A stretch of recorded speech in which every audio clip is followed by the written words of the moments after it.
Hello दोस्तों, कैसे हैं आप सब। स्वागत है आपका हमारे YouTube चैनल एस मॉम्स में। दोस्तों, आप सबने फूल यानी कि फ्लावर्स तो देखे ही होंगे।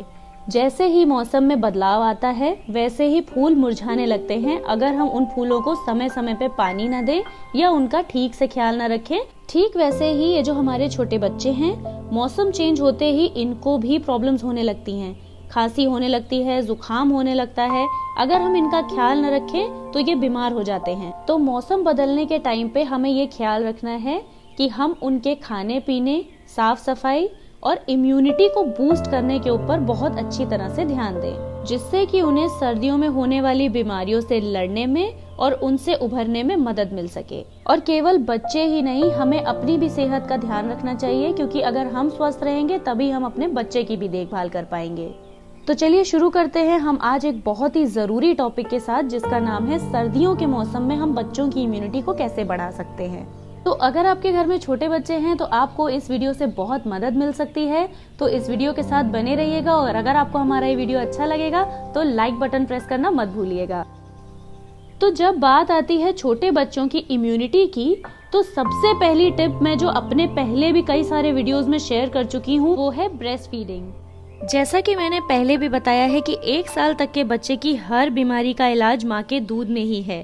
ब्रेस्ट फीड में वो एंटीबॉडीज होती हैं जो बच्चे को हेल्दी और फिट रखती हैं। मगर ऐसा नहीं है कि बच्चे बीमार ही नहीं पड़ते, पर अगर बच्चे माँ का दूध पीते हैं तो वो जल्दी रिकवर करते हैं। साल भर के बच्चों को हम ज्यादा चीजें नहीं खिला सकते, इसलिए माँ का दूध ही ऐसा संपूर्ण आहार है जिससे बच्चा स्वस्थ रहता है। आप चाहें तो बच्चे को ब्रेस्ट मिल्क एक्सप्रेस करके भी दे सकती हैं, लेकिन वो ब्रेस्ट मिल्क बहुत देर तक स्टोर किया हुआ नहीं होना चाहिए। यकीन मानिए दोस्तों, इससे अच्छा इम्यूनिटी बूस्टर 1 साल तक के बच्चों के लिए कुछ और हो ही नहीं सकता। विंटर्स के टाइम पे भी आप कोशिश करिए कि आप बच्चे को ज्यादा से ज्यादा ब्रेस्ट फीड करिए। अगर आपको ब्रेस्ट मिल्क कम हो रहा है तो कुछ घरेलू उपचार भी हैं जिससे आप अपनी ब्रेस्ट मिल्क की सप्लाई बढ़ा सकती हैं।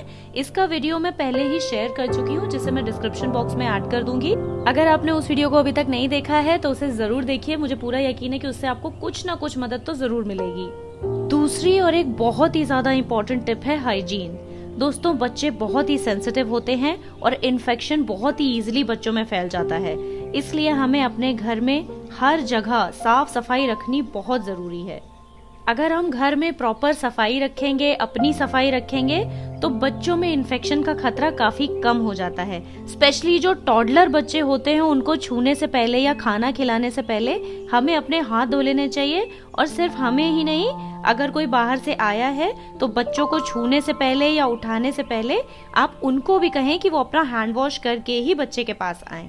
इसके अलावा अगर बच्चा भी घर में खेल रहा है, क्रॉल कर रहा है, तो उसके भी हाथ आप रेगुलरली धुलवाते रहिए, क्योंकि अगर वो अपना हाथ, मुंह या नाक आंखों में लगाता है तो उससे भी इन्फेक्शन हो सकता है। अगर आपके घर में कोई बीमार है तो बच्चे को उस रूम से दूर रखें, और अगर जो बीमार है वो सामने भी आता है तो फेस को मास्क से कवर करके आए, ताकि किसी भी तरह के बैक्टीरिया या वायरस बच्चे को इफेक्ट ना कर सके। अब हम बात करते हैं बच्चों के खान पान की। इन्हें ऐसा क्या खिलाएं या पिलाएं जिससे उनका इम्यून सिस्टम स्ट्रांग बने। दोस्तों, 6 महीने तक के बच्चे के लिए मैंने पहले भी आपको बोला है कि ब्रेस्ट मिल्क ही सबसे अच्छा है। अब बात आती है 6 महीने से ऊपर के बच्चों की। तो आप उन्हें ब्रेस्ट मिल्क तो दीजिए ही, साथ ही उन्हें सीजनल फ्रूट्स और वेजिटेबल्स को लिक्विड फॉर्म में दीजिए, ताकि उनकी बॉडी को प्रॉपर न्यूट्रिशन मिल सके। आप बच्चों को गाजर, पालक, आलू, शकरकंदी, चुकंदर, कद्दू, सेब, केला, ये सारी चीजों की प्योरी बना के दे सकती हैं। या फिर आप वेजिटेबल सूप भी दे सकते हैं। सूप में अगर आप हल्दी डाल दें तो वो बहुत ही अच्छा है, क्योंकि हल्दी एंटीसेप्टिक होती है जो कि जर्म्स और इन्फेक्शन को खत्म करने में मदद करती है।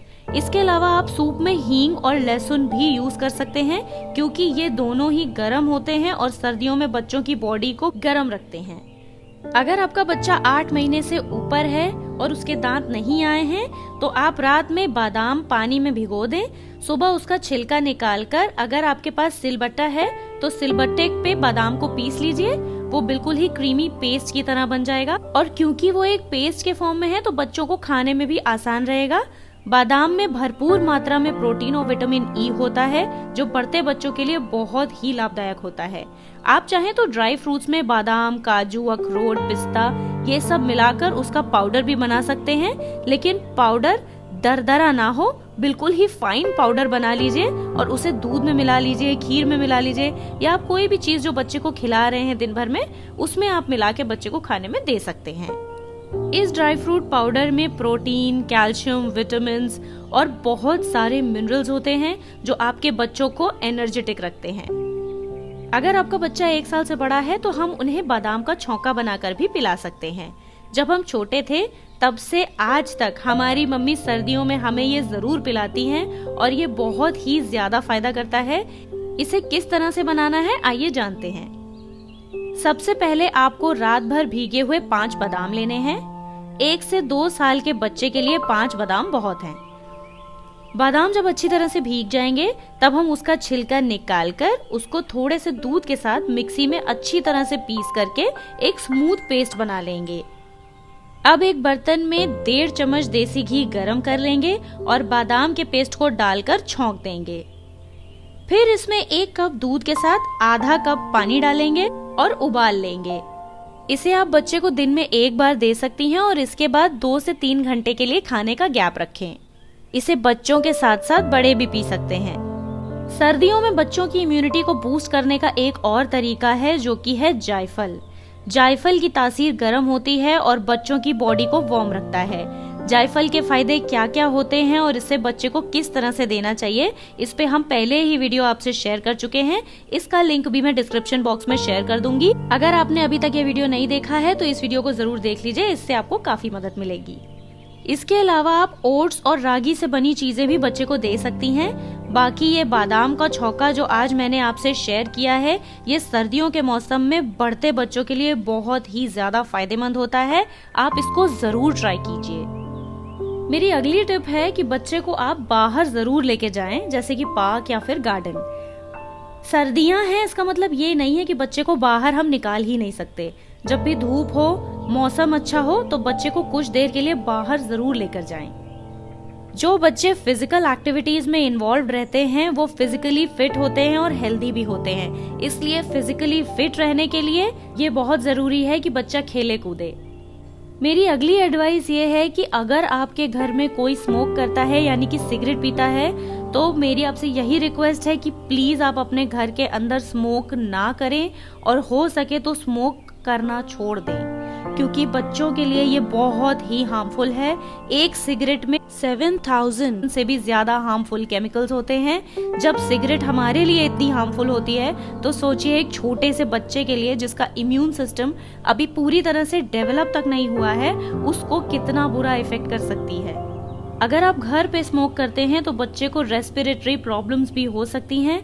तो मैं आपसे यही कहूंगी कि बच्चे की लाइफ और उसकी सेहत से ज्यादा जरूरी और कुछ भी नहीं होता। इसलिए आप इस बात का बहुत ही अच्छी तरह से ख्याल रखिए कि जहां आपका बच्चा है उस घर में कोई भी स्मोक ना करे। और स्मोक ही नहीं, अगर आप घर में मस्कीटो कॉइल भी जला रही हैं तो उसे भी बच्चे से दूर रखें। तो दोस्तों आज के लिए बस इतना ही। अगर आप इसी तरीके के वीडियोस और देखना चाहते हैं तो प्लीज हमारे चैनल को सब्सक्राइब करिएगा। और अगर आपको हमारा ये वीडियो अच्छा लगा हो तो प्लीज लाइक करना मत भूलिएगा। तो आप ये होम रेमेडीज ट्राई कीजिए और अगर आपके पास भी कोई होम रेमेडी है तो कमेंट बॉक्स में जरूर शेयर करिएगा ताकि और पेरेंट्स को भी इन होम रेमेडीज से मदद मिल सके। और इन केस अगर आपके कोई सवाल है तो वो भी आप हमसे कमेंट करके पूछ सकते हैं। जल्दी मिलेंगे हम एक नए वीडियो के साथ, तब तक के लिए नमस्कार।